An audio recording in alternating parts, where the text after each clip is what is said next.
हमारे YouTube channel में आपका स्वागत है। सभी को जय भीम, नमो बुद्धाय, नमस्कार।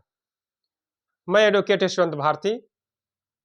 क्या आप जानते हैं कि जब भारत का संविधान बन रहा था तो डॉक्टर अंबेडकर खुश थे या ना खुश थे?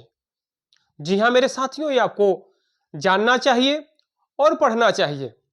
संविधान निर्माण की कहानी अगर आपने नहीं पढ़ा तो निश्चित रूप से भारत का संविधान कैसे बना अगर आपने नहीं पढ़ा तो वर्तमान में जो भारत का संविधान चल रहा है, इस अनुच्छेद 1 से लेके 395 अनुच्छेदों का रहस्य क्या है आप नहीं समझ पाएंगे।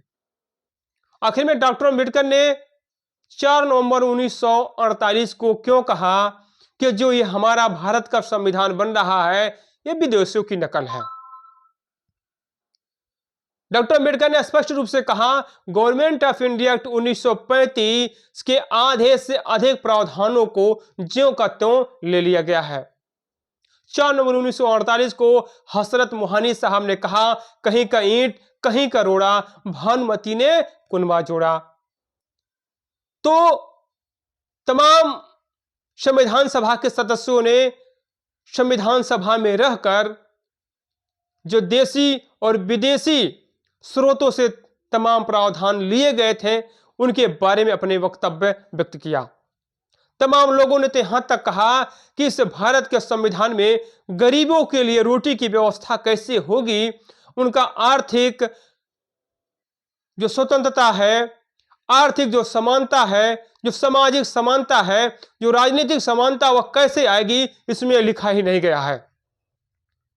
तो अगर आप नहीं जानते हैं कि डॉक्टर अंबेडकर ने ऐसा क्यों कहा कि जो भारत का संविधान बन रहा है यह गवर्नमेंट ऑफ इंडिया एक्ट 1935 की हुबहू नकल है, तो ये आपको जानना चाहिए। और जानने के लिए आपको पढ़ना पड़ेगा कि भारत का संविधान निर्माण प्रक्रिया और डॉक्टर अंबेडकर। तो अभी हाल ही में मैंने एक पुस्तक लिखा है कि भारत का संविधान निर्माण प्रक्रिया और डॉक्टर अंबेडकर, जो अमेजॉन और फ्लिपकार्ट पर उपलब्ध है, और इस वीडियो में मैं अपना लिंक दे दूंगा, तो आप इस किताब को जरूर पढ़िए। और संविधान सभा के रहस्यों से मैंने जो पर्दा उठाया है उस रहस्यों को जानने के बाद आप समझने का प्रयास करिए कि इस गरीब शोषित वंचित समाज के लोगों के लिए इस भारत के संविधान में कितना हक और अधिकार रखा गया है तो कौन से हक और अधिकार है, और नहीं रखा गया है तो कौन से वो हक और अधिकार है जिसको नहीं रखा गया है।